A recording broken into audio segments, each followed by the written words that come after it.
Witam Was, moi drodzy, w kolejnym odcinku. W dzisiejszym odcinku pokażę Wam, jak zasubskrybować mój kanał i dać łapkę w górę. Klik! A tak całkiem serio, to w dzisiejszym odcinku będziemy porównywali coś, co miałem nagrać już chyba końcem zeszłego roku. Mianowicie chodzi tutaj o spawarkę Ataszka AT951 oraz spawarkę do plastiku oczywiście, oraz no w moim przypadku będzie to zwykły Hot Air, aczkolwiek wiem, że chyba Ataszek w swojej ofercie ma coś takiego, sprzedając to pod nazwą właśnie spawarki do plastiku, tylko że on ma chyba to bardziej wyskalowane, czy ma jakąś przynajmniej tabelkę, jak tego używać. W moim przypadku będzie to bardziej tak na oko. I teraz zobaczymy, czy warto wydać na lepszą spawarkę do plastiku, czy taka zwykła za 100-150 zł, bo tyle gdzieś chyba kosztują takie najtańsze Hot Airy, będzie do tego zdatnia. A więc, moi drodzy, szukamy jakichś podobnych materiałów do pospawania i zobaczymy, jak to będzie szło jedną i drugą spawarką. Zapraszam Was do oglądania i pamiętajcie o łapce w górę.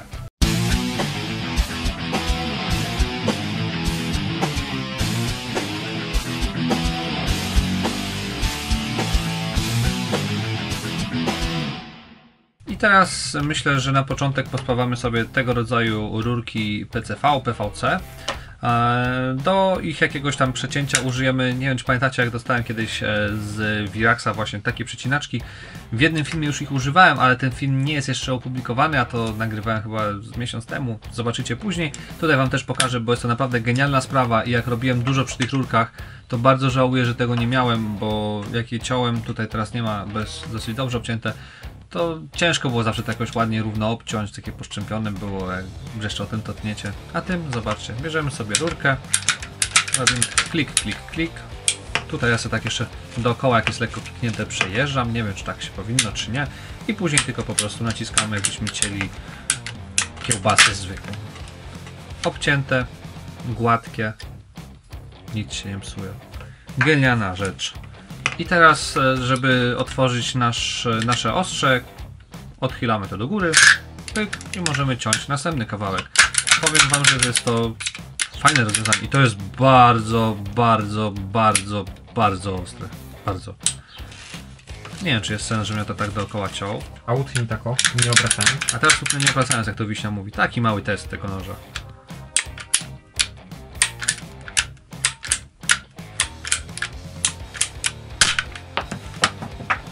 W zasadzie chyba nie trzeba obracać.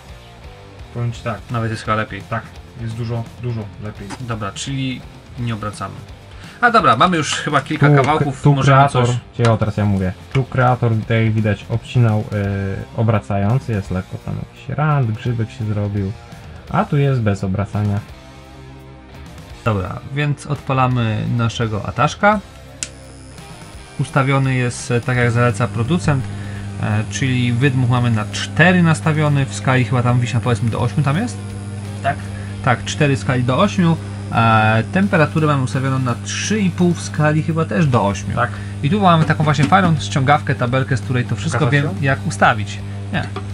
Teraz tak o, tutaj 3,5 odpowiada nam 300 stopniom, bo mamy w tabelce napisane, więc tutaj też ustawiłem na 300 stopni, a wydmuch tutaj to już trzeba będzie tak mniej więcej porównywalnie ustawić do tego, więc zobaczymy na ile.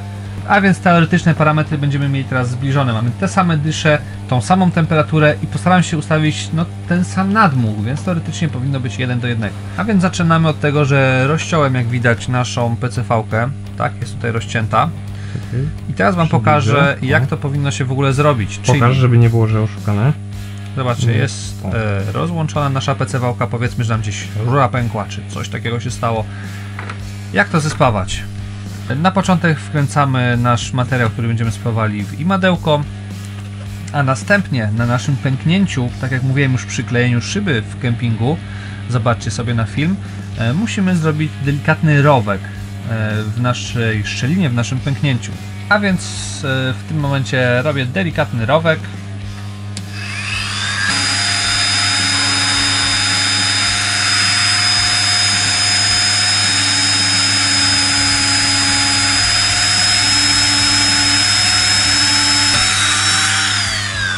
Myślę, że nasz rowek jest zrobiony dobry. Teraz bierzemy odpowiednie spoiwo do tego celu i robimy to. czyli spawamy. O samym spawaniu może ja się nie będę wymądrzał, bo nie jestem tym największym fachowcem, po prostu potrafię coś już na ten moment majsterkowo sobie pokleić i mi to w jakiś sposób działa. Jeżeli byście chcieli zobaczyć takie konkretne filmy stricte, jak to spawać, to zapraszam Was na stronę Ataszka. Oni tam, z tego co pamiętam, kiedyś robili takie właśnie fajne filmy instruktażowe, gdzie pokazywali, jak to profesjonalnie zespawać.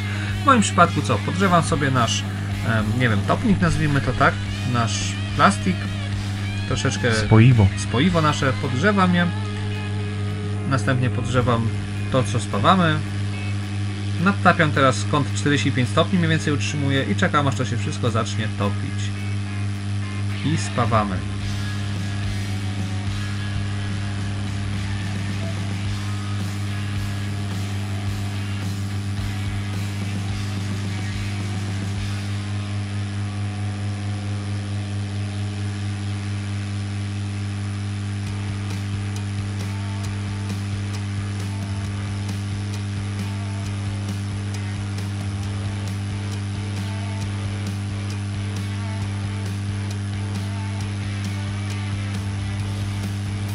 Staram się spawać w ten sposób, żeby kąt był taki, żeby ten nasze spoiwo było już od góry też już podgrzewane wstępnie, zanim dojdzie do naszego plastiku.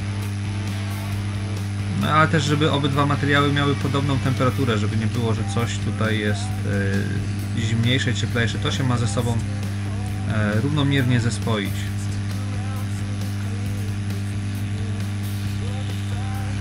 No i przy końcówce już widzę, że mi tutaj coś tam nie wychodzi.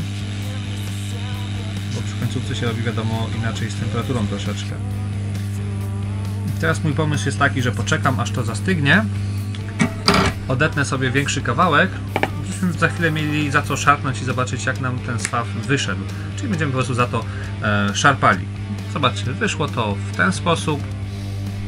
Jest to zespawane do jakiegoś tam niewielkiego ciśnienia, takiego na przykład kranowego, że tak powiem, powinno to wystarczyć. A teraz zobaczymy, jak to pójdzie po prostu hot airem. To odstawiamy, niech ostygnie. Będziemy pamiętali, że to jest ataszkową spawarką. Spawarkę już wyłączam. A biorę naszego hot aira. Wydmuch postaram się ustawić podobny, czyli w zasadzie, tak patrząc porównywalnie, muszę ustawić na maksa 7/8 w tym, a tutaj mam ustawione, czyli tak naprawdę przy ABS-ie nie wiem, czy by wydoliło. Zabrakłoby mi skali, powietrza. Obawiam się. W ogóle to działa na innych zasadach, zauważcie. Tutaj nadmuch mamy w kolbie, jest po prostu mały wiatraczek, który tutaj mamy dużą spiralę, która robi nam zagrzałkę. Tutaj mamy wiatraczek, on po prostu nadmuchuje powietrze, przechodzi przez tą naszą grzałkę, spiralę, rozgrzewa się i jest to, ma wysoką temperaturę na wyjściu. Działa to dokładnie tak jak suszarka. Natomiast w ataszku działa to troszeczkę inaczej, bo tam jest tak jakby pompka akwariowa do napowietrzania, jeżeli ktoś kojarzy. Czyli są tam takie membrany. Słyszycie, jak to buczy. To właśnie działa na zasadzie takiej, że te membrany pompują powietrze i je wtłaczają. Jest dużo większa wydajność, jeżeli chodzi o powietrze w ataszku, aniżeli właśnie w takim czymś. Dlatego do małych materiałów cały czas sprawdzamy, takich małych rzeczy. Myślę, że to się jeszcze może nadać. Przy ABS-ie może być już większy problem, bo nadmuch nie będzie taki duży jednak jak w tej ataszkowej spawarce. No nic, próbujemy, co z tego wyjdzie.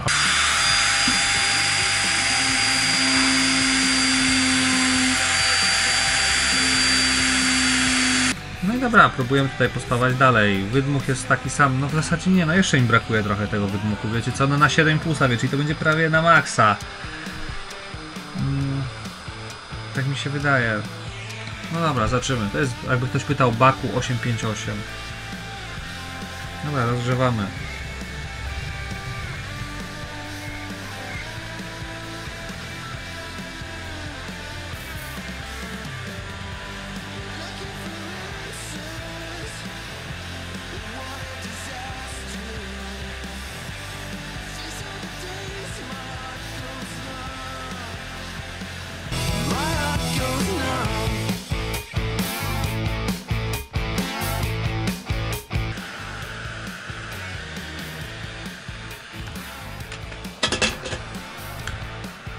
No i robimy, moi drodzy, to samo, czyli zostawiamy sobie kawałeczek zaraz na sprawdzenie.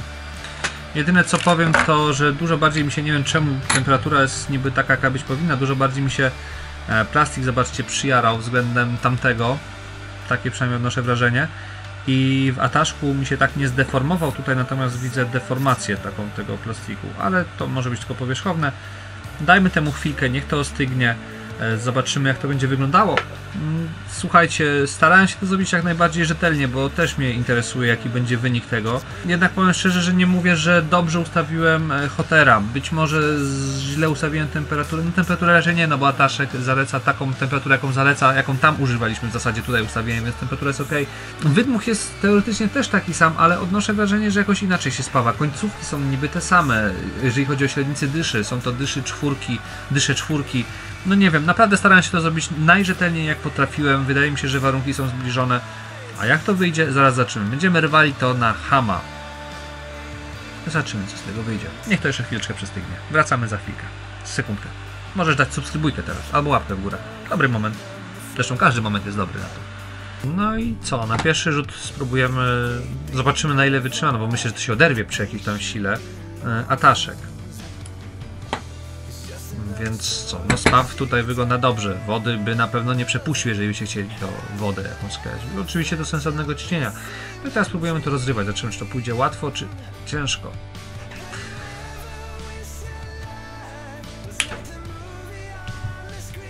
Aha. Albo nie pójdzie. Myślałem, że to się oderwie jakoś. Zobaczcie, na ten moment oderwała mi się tylko kawałeczek, ten końcówka, bo końcówki się tak naprawdę bardzo słabo. Początek i końcówkę się ciężko spawa, tak naprawdę. Przynajmniej ja mam problem zacząć i skończyć. Bez skojarzeń. Chodzi o to, że po prostu tutaj już przy końcówce nie chcę przegrzać, bo wiśnia się ze mnie ryje. Bo temperatura jest już zbyt wysoka, nie chcę tego spalić, więc to jest już takie, wiecie o co chodzi. I tak samo na początku jest ciężko to jakoś ogarnąć. Spróbujemy za ten początek jakoś złapać i może tu oderwiemy coś. No w zasadzie nie oderwiemy. Nie wiem jak to można jeszcze spróbować rozerwać teraz, jak to test zrobić. Podważyć śrubokrętem. Możemy podważyć śrubokrętem, dobra. Wiraksy są dobre w tego typu rzeczach. Łapki. Uważaj na łapki. Wsadź to filmodełko. A ja już myślałem, żeby już łapki dali w górę. No, łapki też. Łapki. Nie podważysz tego, to stary, no zobaczymy, ale to jest... Ja mam pomysł na jeszcze jeden test, ale...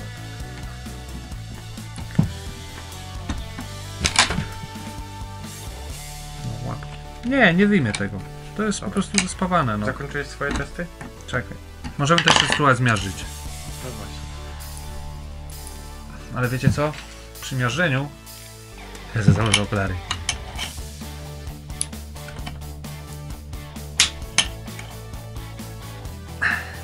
Gdzieś pęka, ale nie wiem. Tu, puść po całości. Po całości już puściło? No to dobra, przy takim chamskim... Dobra, pokaż. Puściło w momencie, kiedy to mocno ściskaliśmy w imadle, czyli deformowaliśmy już. Spaw puścił z jednej strony.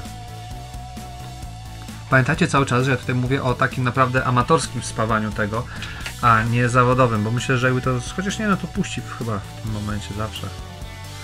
Ale wydaje mi się, że wytrzymałość była bardzo dobra do takich zastosowań typowo majsterkowych. Pamiętajcie, że ja tu się nie mądruję jak się spawa. Ja pokazuję to, jak przeciętny użytkownik kupi sobie takie urządzenie, troszeczkę obędzie wprawy w spawaniu tego i coś pospawa. Pamiętajcie, miejcie to cały czas na uwadze, że ja tu nie uważam się z jakiegoś guru spawania plastiku. Do Ataszka idźcie, jak chcecie takie trzeba wiedzieć. No, zobaczymy teraz jak mocno stopione z naszego hotera to pójdzie. Tutaj też się urwało, tą końcówkę przetopiłem, więc nawet się nie oderwała ta końcówka przez to. No i zaczynamy, wyrwiemy drugą stronę. Tutaj poszło coś i dalej. Dalej co? Nie chcę to jakoś puścić. Mimo wszystko powiem wam, gorzej mi się tym spawało jakoś, nie wiem dlaczego, ale gorzej mi się spawało. Ale wydaje się to być nadal dobre. No spróbujemy. Drugi raz ten sam test robimy teraz z tym. Założę okulary i zobaczymy, czy też pęknie przy takim mocnym ściśnięciu już w jajo, czy może wcześniej.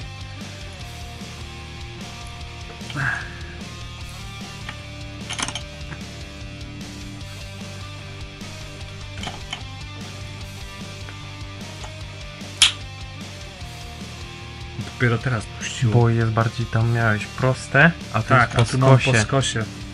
I dlatego dłużej trzymało, ale już puściło po całości chyba. Tak. Ale zgiąłem to prawie No ale było pęknięcie bardzo dużo. inne. Tak, tutaj I twoje ściskanie nie było tak równomierne jak dokładnie, w bo tamtym. tam było pęknięcie, zauważcie, bardzo proste i to łatwo było uwypuklić. Tutaj natomiast pęknięcie szło, jak widzicie, po skosie, takim dosyć dużym skosie, i przez to było troszeczkę trudniej to zrobić. Aczkolwiek uważam, że spaw z tego Hot Aira wyszedł też całkiem dobry, naprawdę dobry wyszedł. Ja tak uważam, nie jak ty Wiśnia uważasz. Też się nie oderwało ten cały spaw, jak to żeśmy robili. A więc, moi drodzy, podsumowanie jest takie, moim zdaniem, bo powiem szczerze, że poza kadrem używałem trochę jednego i drugiego i sprawdzałem. Na przykład wczoraj nawet żonie w rowerze coś tam delikatnie podspawałem i wziąłem, ze względów gabarytowych, wziąłem właśnie Hot Aira. Pamiętajcie, że takie bardziej ogarnięte Hot Airy niż Baku możecie dorwać na stronie Ataszka, poszukajcie sobie tam. W każdym bądź razie, reasumując, w tym przypadku konkretnym, gdzie spawaliśmy dyszą małą, bo to jest dysza 4 mm i spawaliśmy materiał PCV, czyli możemy to użyć na przykład do PCV, PP i PE, jeżeli się nie mylę. Jedno i drugie urządzenie daje radę. Wygodniej spawało mi się Ataszkiem, jak już to mówiłem. Być może dlatego, że chociażby kolba jest dużo mniejsza, nie mamy tego wiatraka, jest lżejsza, mniejsza, bardziej taka poręczna. Może dlatego. Może złudzenie, nie wiem. Ataszkiem spawało mi się lepiej niż Hot Airem. W efekcie spawy moim zdaniem wyszły bardzo porównywalne. Tutaj pamiętacie, że tutaj było po skosie, więc troszeczkę dłużej to wytrzymało, ale obydwa spawy spełniały swoją rolę, czyli jeżeli mieliby się tą rurę zalepić, bo gdzieś wam przeciekała, to jednym i drugim byście to zrobili bezproblemowo. Kolejna natomiast jest kwestia taka, że jeżeli byśmy chcieli już nawet przy tej samej dyszy spawać ABS na przykład, który potrzebuje nadmuch, w przypadku Ataszka z 3,5 musielibyśmy dać na 4,5, no to tutaj już nam zabraknie skali, ponieważ tutaj robiliśmy na 7,5 spawaliśmy teraz. Obydwa urządzenia mają skalę do 8, więc tam pamiętajcie, na 4 nastawiamy, 4,5 znaczy w Ataszku, tutaj teraz spawaliśmy na 7,5, więc nie mamy już za bardzo możliwości tego ogarnięcia. Następna kwestia jest taka, że jeżeli chcielibyście zwiększyć dyszę, robilibyście już jakiś większy spaw, no to w tym momencie Ataszka ustawiamy, jak widzę, wydmuch na 8, czyli Ataszka ustawiamy na maksa.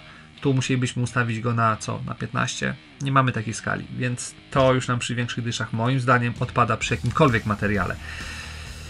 Kolejna kwestia jest taka, w Ataszku, jak tutaj Wiśnia dobrze wspomniał, podnosimy naszą kolbę i cały czas ją mamy rozgrzaną, czyli cały czas jest gotowy do pracy. W przypadku Hot Aira, nie wiem jak w tych ataszkowych Hot Airach, które oni mają, ale tutaj mamy kontaktron, który po prostu odkładając naszą kolbę, on wyłącza grzałkę. Przynajmniej powinien, bo u mnie to ten kontaktron tak trochę nie zawsze działa.